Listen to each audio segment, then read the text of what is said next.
কালের চক্রে ভগবান বিষ্ণু অনেকবার পৃথিবীতে অবতার নিয়েছেন।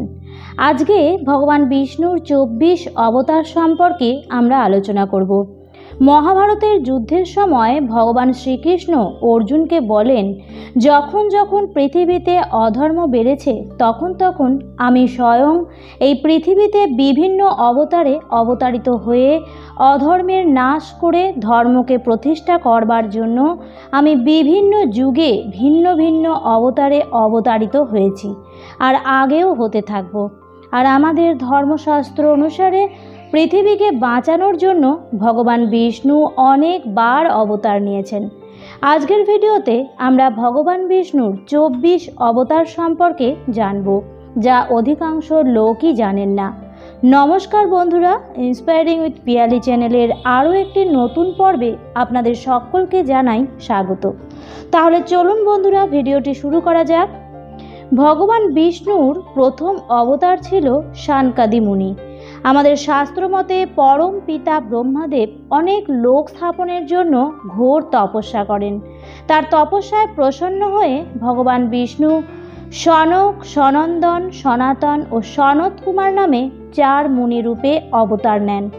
পুরাণে তাদের ব্রহ্মার মানসপুত্র হিসেবে বর্ণনা করা হয়েছে। সারা জীবন তারা তাদের পিতার বিরুদ্ধে গিয়ে ব্রহ্মচর্য পালন করেছিলেন। ভাগবত পুরাণে তাদের ভগবান বিষ্ণুর অবতার হিসেবে উল্লেখ করা হয়েছে। মোক্ষের মার্গে চলা এই ঋষিদের ভগবান বিষ্ণুর প্রথম অবতার মানা হয়। দ্বিতীয় অবতার নরনারায়ণ। ভগবান সৃষ্টির শুরু থেকে ধর্মকে প্রতিষ্ঠা করবার জন্য 2টি রূপের অবতার নিয়েছিল। ভগবানের পুরো শরীর তপস্বীদের সমান ছিল। শাস্ত্রমতে ভগবান নরনারায়ণ রূপে ভগবান বিষ্ণু অবতার নিয়েছিলেন। তৃতীয় অবতার বরাহ অবতার। সত্যযুগে বৈকুণ্ঠের দ্বারপাল জয় সনকাদি মুনি কর্তৃক অভিশপ্ত হয়ে হিরণ্যাক্ষ রাক্ষস হিসেবে জন্ম নেয়। হিরণ্যাক্ষ রাক্ষস যখন পৃথিবীটি চুরি করেছিলেন এবং আদিম জলে তাকে লুকিয়ে রেখেছিলেন, তখন ভগবান বিষ্ণু একটি শুয়োর হিসেবে অবতার গ্রহণ করেছিলেন এবং তার প্রতিশ্রুতি রক্ষা করেছিলেন। বরাহরূপী ভগবান বিষ্ণু সমুদ্রে গিয়ে সেই অসুরকে মেরে ফেলেছিলেন এবং পৃথিবীকে সমুদ্র থেকে পুনরুদ্ধার করে দন্তের উপর তুলে নেন এবং ভূদেবীকে পুনরায় মহাবিশ্বে ফিরিয়ে আনেন। চতুর্থ অবতার হল নারদ অবতার। নারদ এক বৈদিক ঋষি, যিনি ভ্রমণ, সঙ্গীতজ্ঞ এবং গল্পকার হিসেবে বিখ্যাত। তিনি সংবাদ বহন করে এবং জ্ঞান চর্চা করেন। তাকে সমস্ত ঋষির রাজা হিসেবেও বোঝানো হয়, যার অর্থ ঋষিরাজ। দেবর্ষি নারদকে ভগবান বিষ্ণুর অবতার মানা হয়। শ্রীমদ্ ভাগবত গীতাতে শ্রীকৃষ্ণ এনার মাহাত্ম্যকে স্বীকার করে বলেছেন, ঋষিদের মধ্যে আমি নারদ। পঞ্চম অবতার কপিল মুনি। ভগবান বিষ্ণুর পঞ্চম অবতার ছিল কপিল মুনি। তার পিতার নাম মহর্ষি কর্দম আর মাতার নাম ছিল দেবহূতি। ভীষ্ম পিতামহ যখন মারা যান, তখন ভগবান কপিল বেদজ্ঞ ব্যাস এবং অন্যান্য ঋষিদের সাথে তার মৃত্যু শয্যায় উপস্থিত ছিলেন। কপিল মুনির অভিশাপে রাজা সাগরের 7000 পুত্র ভস্ম হয়ে গিয়েছিল। ষষ্ঠ অবতার দত্তাত্রেয় অবতার। যখন ব্রহ্মা, বিষ্ণু, মহেশ্বর মাতা অনুসূয়ার পরীক্ষা নেবার জন্য অত্রি মুনির আশ্রমে যান, তখন মাতা তার তপস্যার জোরে তাদেরকে শিশু রূপে পরিণত করেন। তারপর এই 3 দেবতা যখন তাদের অবস্থানে ফিরে যেতে ব্যর্থ হলেন, তখন দেবী লক্ষ্মী, পার্বতী ও সরস্বতী চিন্তিত হয়ে পড়লেন এবং নারদ মুনি সেখানে উপস্থিত হয়ে পুরো ঘটনাটি বর্ণনা করলেন। 3 দেবী তখন অনুসূয়ার কাছে গিয়ে ক্ষমা চাইলেন। তারপর দেবী অনুসূয়া ত্রিদেবকে তাদের পূর্বের আকারে রূপান্তরিত করলেন আর সন্তুষ্ট হয়ে ত্রিদেব তাকে একটি বর দিলেন, যাতে বলা হয়েছিল যে আমরা 3 জনই তোমার গর্ভ থেকে আমাদের অংশ নিয়ে পুত্র হিসেবে জন্মগ্রহণ করব। তারপর ব্রহ্মার অংশ থেকে চন্দ্রমা, শঙ্করের অংশ থেকে দুর্বাসা আর বিষ্ণুর অংশ থেকে দত্তাত্রেয় জন্মগ্রহণ করেন। সপ্তম অবতার যজ্ঞ অবতার। যজ্ঞ ছিল ভগবান বিষ্ণুর 7ম অবতার। ধর্মীয় গ্রন্থ অনুসারে ভগবান যজ্ঞের জন্ম হয়েছিল স্বয়ম্ভূ মন্বন্তর, মনুর স্ত্রী শতরূপার গর্ভ থেকে আকতি নামক এক কন্যার জন্ম হয়। এই আকতির পরবর্তীকালে রুচি প্রজাপতির সাথে বিবাহ হয়, যার গর্ভ থেকেই ভগবান বিষ্ণুর যজ্ঞ অবতার রূপে জন্ম নেয়। ভগবান যজ্ঞের বিবাহ দক্ষিণার সাথে হয়েছিল, যার থেকে 12 জন তেজস্বী পুত্রের জন্ম হয়, যার থেকেই যম নামক 12টি দেবতা উৎপন্ন হয়। অষ্টম, ঋষভ অবতার।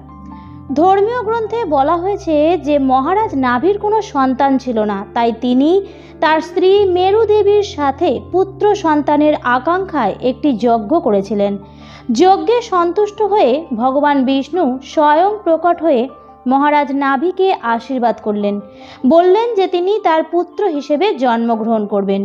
আশীর্বাদ স্বরূপ কয়েক বছর পর ভগবান বিষ্ণু মহারাজ নাভির পুত্র হিসেবে জন্মগ্রহণ করেন। অত্যন্ত সুন্দর এবং সুস্থ দেহ দেখে মহারাজ নাভি তার নাম ঋষভ রাখেন, কারণ তিনি খ্যাতি, তেজ, শক্তি, সম্পদ, গৌরব, বীরত্ব ও সাহসিকতার অধিকারী ছিলেন। নবম, আদিরাজ পৃথু অবতার। ভগবান বিষ্ণুর আরেক অবতারের নাম আদিরাজ পৃথু। ধর্মীয় গ্রন্থে বলা হয়েছে যে স্বয়ম্ভূ মনুর বংশে অঙ্গ নামে প্রজাপতির বিবাহ হয়েছিল মৃত্যুর মানসিক কন্যা সুনিতার সাথে। তাদের ভেন নামে একটি পুত্র ছিল। সে ঈশ্বরে বিশ্বাস করত না এবং নিজের উপাসনা করার অনুরোধ করত। তারপর ঋষিরা তাকে মন্ত্র প্রেম দিয়ে হত্যা করলেন। এরপর ঋষিরা নিঃসন্তান রাজা ভেনের বাহু মন্থন করে, যার গর্ভে পৃথু নামে এক পুত্রের জন্ম হয়। যখন ঋষিরা পৃথুর ডান হাতে চক্র এবং পায়ে পদ্মের চিহ্ন দেখলেন, তখন তারা ঘোষণা করলেন যে স্বয়ং শ্রীহরি পৃথুর রূপে একজন অবতার এসেছেন। দশম, মৎস্য অবতার। কাহিনী অনুসারে মাছের রূপ ধারণ করে ভগবান বিষ্ণু সত্যব্রত আর সপ্ত ঋষিদের জল প্রলয় থেকে বাঁচিয়েছিলেন। বলা হয় যে এই জল প্রলয় ভগবান বিষ্ণুরই লীলা ছিল। কূর্ম অবতার। সমুদ্র মন্থনের সময় যখন দেবতারা মন্দার পর্বত ও নাগরাজ বাসুকীকে নিয়ে আসে, তখন সমুদ্রের নিচে কোনো আধার না থাকার জন্য মন্দার পর্বত ডুবে যাচ্ছিল। এই সময় ভগবান বিষ্ণু বিশাল কচ্ছপের অবতার নেন আর তার পিঠে মন্দার পর্বতকে রেখে সমুদ্র মন্থন করা হয়। ধন্বন্তরী অবতার। সমুদ্র মন্থনের সময় অনেক অমূল্য জিনিস বেরিয়ে আসে। সবার শেষে ভগবান ধন্বন্তরী অমৃত কলস নিয়ে প্রকট হন। তাকে অসুরদের জনক ও ভগবান বিষ্ণুর অবতার মানা হয়। নম্বর 13, মোহিনী অবতার। সমুদ্র মন্থনের থেকে অমৃত কলস বের হয়, তা নিয়ে দেবতা এবং রাক্ষসদের মধ্যে তুমুল লড়াই হয়। তখন ভগবান বিষ্ণু মোহিনী রূপে অবতার নেয়। সুন্দরী স্ত্রীকে দেখে রাক্ষস এবং দেবতারা মোহিত হয়ে যায়। তখন মোহিনী রূপে ভগবান অমৃত কলস নিয়ে বলেন, রাক্ষস আর দেবতা সবাইকেই আমি এক এক করে অমৃত পান করাবো, কিন্তু আসলে সব দেবতারাই অমৃত পান করেন। নম্বর 14, নরসিংহ অবতার। হিরণ্যকশ্যপের আতঙ্ক পৃথিবীতে বাড়তে থাকে। তিনি তার পুত্র প্রহ্লাদকে মারার জন্য ষড়যন্ত্র করেন। হাজার চেষ্টা করেও তিনি প্রহ্লাদকে মারতে পারছিলেন না। যখন তার অত্যাচার চরম সীমায় পৌঁছে যায়, তখন একটি খাম্বা থেকে ভগবান বিষ্ণু নরসিংহ, অর্থাৎ যার অর্ধেক শরীর নর আর অর্ধেক শরীর ছিল সিংহ, সেই রূপে প্রকট হন। তখন তিনি নখ দিয়ে চিরে হিরণ্যকশ্যপকে বধ করেন আর নিজের ভক্তকে রক্ষা করেন। নম্বর 15, বামন অবতার। দৈত্যরাজ বলি একবার স্বর্গলোক অধিকার করে নেয়। তখন দেবতারা ভয়ে ভগবান বিষ্ণুর কাছে যান। ভগবান বিষ্ণু বামন রূপে অবতার নিয়ে বলির কাছে 3 পা জমি চেয়ে নেন।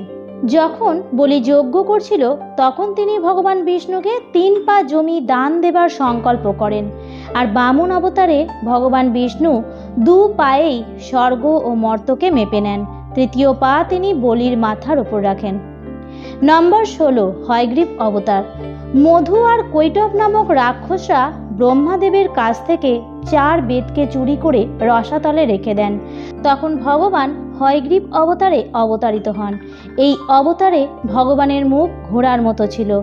তারপর ভগবান হয়গ্রীব রসাতলে এসে মধু ও কৈটবকে বধ করেন এবং ভগবান ব্রহ্মার কাছে বেদ ফিরিয়ে দেন। নম্বর 17, শ্রীহরি অবতার। ত্রিকুট পর্বতের উপত্যকায় একজন পরাক্রমশালী গজেন্দ্র তার বহু সহ বাস করতেন। একদিন সে তার স্ত্রীর সাথে পুকুরে স্নান করতে যায়। তখন একটা কুমির তার পা ধরে টেনে জলে ফেলতে শুরু করলো। গজেন্দ্র এবং কুমিরের মধ্যে যুদ্ধ 1000 বছর ধরে চলছিল। অবশেষে গজেন্দ্রের পতন হয় এবং সে ভগবান শ্রীহরির কথা স্মরণ করে। গজেন্দ্রের প্রশংসা শুনে ভগবান শ্রীহরি আবির্ভূত হন এবং তার চক্র দিয়ে কুমিরটিকে বধ করেন। ভগবান শ্রীহরি গজেন্দ্রকে উদ্ধার করেন এবং তাকে তার বাহন বানিয়ে নেন। পরশুরাম অবতার। সহস্র বাহু নামে এক রাজার অত্যাচারে সবাই অতিষ্ঠ হয়ে ওঠেন। তখন ঋষিরা তাকে অভিশাপ দেন যে ভগবান পরশুরাম অবতার রূপের জন্ম নেবেন, যে শুধু সহস্র বাহুকেই বধ করবে তা নয়, ক্ষত্রিয়দেরও বিনাশ করবে। পরশুরাম অবতার রূপে ভগবান সহস্র বাহুকে বধ করেন এবং 17 বার এই পৃথিবীকে ক্ষত্রিয়দের হাত থেকে রক্ষা করেন। নম্বর 19, মহর্ষি বেদব্যাস। যমুনা নদীর দ্বীপে ঋষি পরাশরের পুত্রের জন্ম হয়, যার নাম ছিল কৃষ্ণ দ্বৈপায়ন, কারণ তিনি কৃষ্ণ বর্ণের ছিলেন। তিনি পরবর্তীকালে মহর্ষি বেদব্যাস নামে পরিচিত হন। তিনি মহাভারতের রচনা করেন। নম্বর 20, হংস অবতার। একদিন ভগবান ব্রহ্মার সভায় তার মানসপুত্র শনকা দিয়ে এসে মানুষের মুক্তির কথা বলতে শুরু করেন। সেই সময় ভগবান বিষ্ণু হংস রূপে প্রকট হন আর তাদের প্রশ্নের উত্তর দেন। সবাই হংস অবতারকে প্রণাম করেন। নম্বর 21, শ্রীরাম অবতার।